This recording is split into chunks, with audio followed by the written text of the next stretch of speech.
오늘은 내 인생에 은퇴는 없다, 이런 말씀을 가지고 여러분과 함께 하겠습니다. 엊그제 SE기업에서 은퇴한 40대 초반 먼 친척 조카가 저를 찾아왔습니다. 공무원 같으면 정년이 한 60세니까 22년 남아있을 나이에 퇴직하고 저에게 인사하러 왔습니다. 저는 깜짝 놀랐습니다. 그렇게 젊은 나이에 퇴직하게 되다니. 말로만 듣던 그런 일이 내 곁에서 목격하고 있습니다. 저는 그 조카에게 의로되는 그런 용기를 주는 말을 몇 마디 해줬습니다.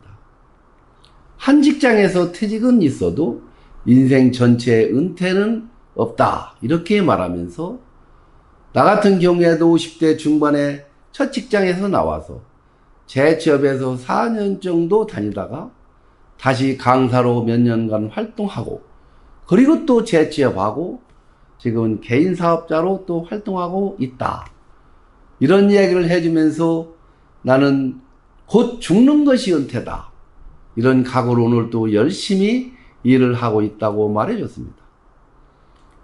요즘은 한 직장을 가지고 끝까지 갈 수는 없습니다.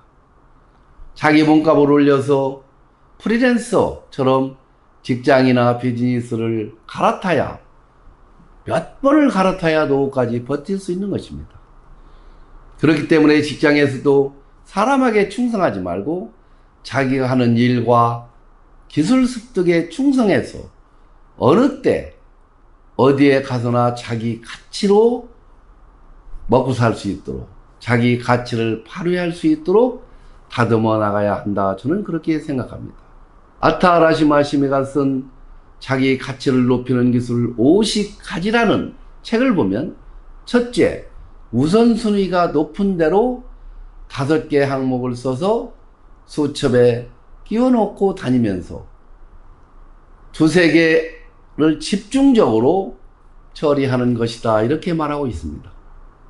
업무에서 전체의 흐름을 주도하는 것은 상위 20% 정도 안에 집중되었기 때문에 그 20%에 일단 그 일을 해결하면은 나머지 전체 업무의 80%가 마무리된다는 그런 법칙이 있다고 합니다.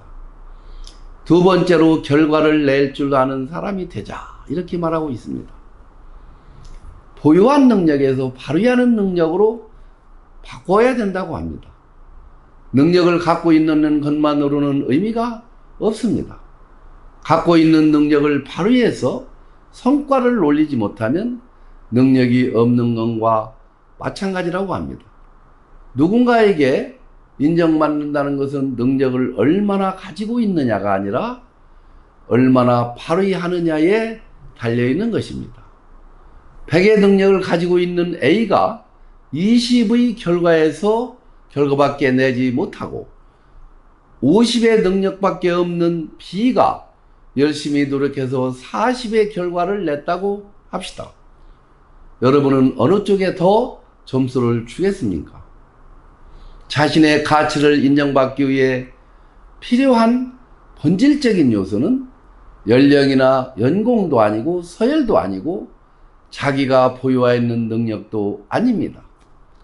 나는 이 일을 해서 이런 결과를 얻었다고 당당하게 보여줄 수 있는 그런 능력입니다.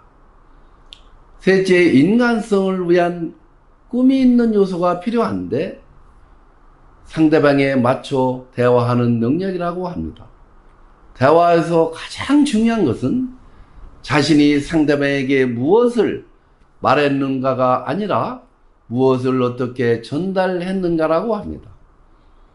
자신의 의도를 바르게 이해시키는 것이 상대방에게 상당히 중요하다고 하는데, 이렇게 하기 위해서는 상대방의 주파수에 맞출 필요가 있다고 합니다.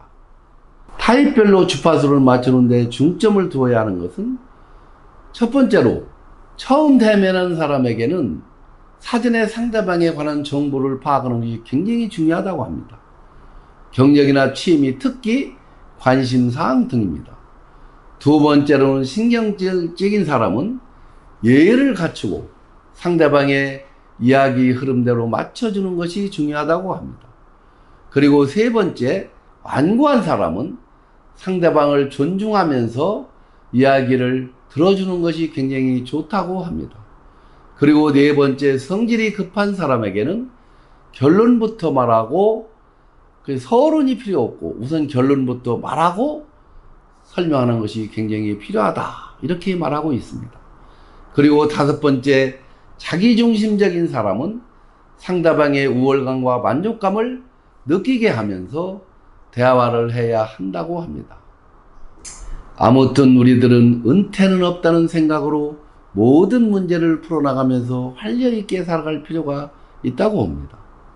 윤병철 작가가 쓴 인생 사막, 은퇴는 없다라는 책을 보면 인생 이럴 줄 몰랐다, 30대에서 50대를 열심히 살아내고 은퇴한 사람들이 가장 많이 하는 말이라고 합니다. 예전처럼 60년 내지 70년을 바탕으로 설계하다 보니 뭔가는 그렇게 은퇴하고 보면 생기는 한숨이라고 합니다.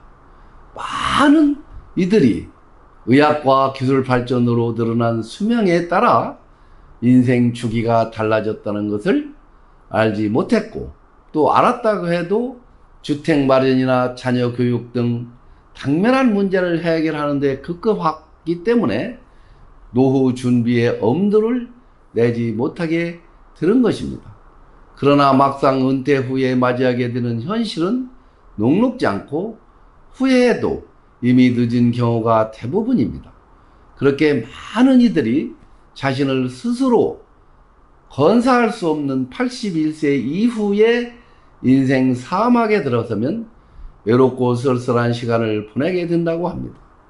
뿐만 아니라 외로움을 넘어 누군가의 도움이 없이는 삶이 불가능한 시간도 상당 기간 보내야 한다고 합니다. 이런 현실에 직면한 우리 50, 60대는 불안하고 두려울 뿐입니다. 라고 이 책은 쓰고 있습니다.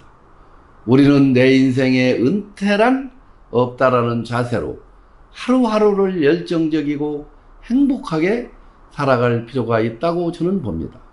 오늘 또 제가 쓴 시 한 편을 낭송해드리고 영상을 마칠까 합니다. 밭 한 평 황선만, 땅을 일궈야겠다.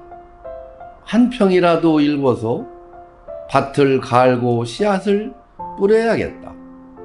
싹이 나면 물을 주고 자풀이 나면 사정없이 뽑아내며 땀을 흘려봐야겠다. 땀이 얼마나 소중한 것인지 더 늦기 전에 깨달아야겠다. 꽃이 피면 감상에 빠져보고 열매 맺으면 수확하여 겨울에 눈 내리는 날 찾아오는 이들에게 주어야겠다. 첫눈 내리는 날 나를 찾아오는 사람에게 줘야겠다. 그리움에 속 탄 채를 이슬에 타서 쓴 시 한 편과 함께 첫눈 내리는 날 오는 이가 내님 아니면 열매만 주고 시는 차마 못 주겠지. 열매는 베푸는 마음으로 줄 수 있지만 시는 사랑 없이 줄 수 없으니까 그리움에 속 탄 시만큼은. 감사합니다. 오늘도 제 영상을 끝까지 시청해 주시는 여러분께 진심 어린 감사의 말씀을 올리고, 그리고 구독과 좋아요와 댓글을 많이 달아주시는 찐팬 여러분들께 진심으로 고마운 말씀을 드립니다. 감사합니다.